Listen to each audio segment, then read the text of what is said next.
My wife, who's the smartest person I've ever known, told our daughter, and she has now told our granddaughters, when you start dating a young man, or going out with a young man, or thinking about a young man as someone to be a boyfriend, a fiance, a husband, said, as you're thinking about that and considering that, no matter what your feelings are, you watch the way that man treats his sisters and his mother, because that is the way he will treat you.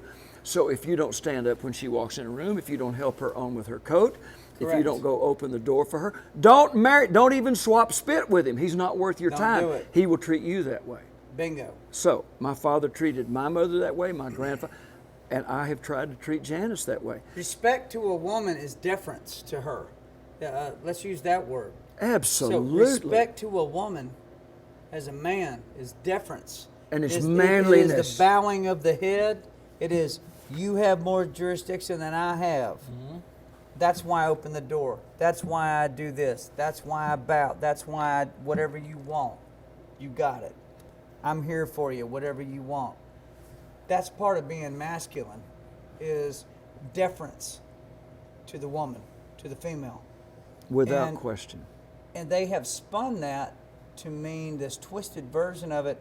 If you hold the door, or if you take your hat off at dinner, or you pull the chair out for them, or whatever you do, that you're treating them as if they're unequal to you. Unequal. They're not your equal because they can't do it themselves. No. It's the actual opposite of that. Right. It's in deference to them. It's in respect to them. It's in a bowing of the head to females. It's in a bowing of my will to you. You got whatever you want. I'm here to back you up. That's what a man is. That's what masculinity is.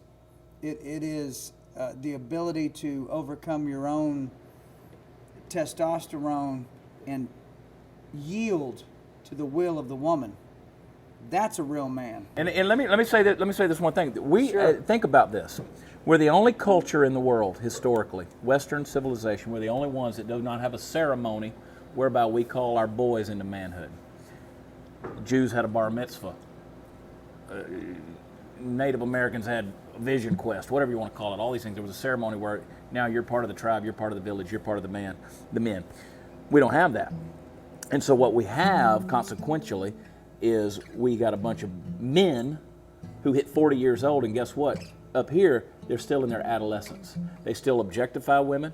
They still treat them as, it's a playboy mentality. I'm gonna go out there and I'm gonna show by how many notches on the bedpost how much of a man I am. And that's not masculinity at all. That's not manhood.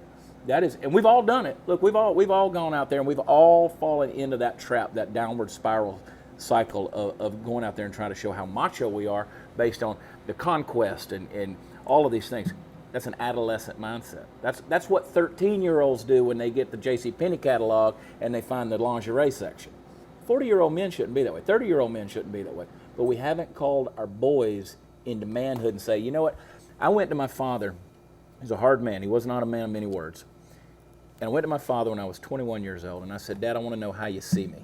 He said, what do you mean? I said, do you see me as a man? He said, well, you're my son. And I said, I know that, and I appreciate that, and I know in your mind I'll always be your boy. I said, but I want you, because he would have never come to this conclusion on his own.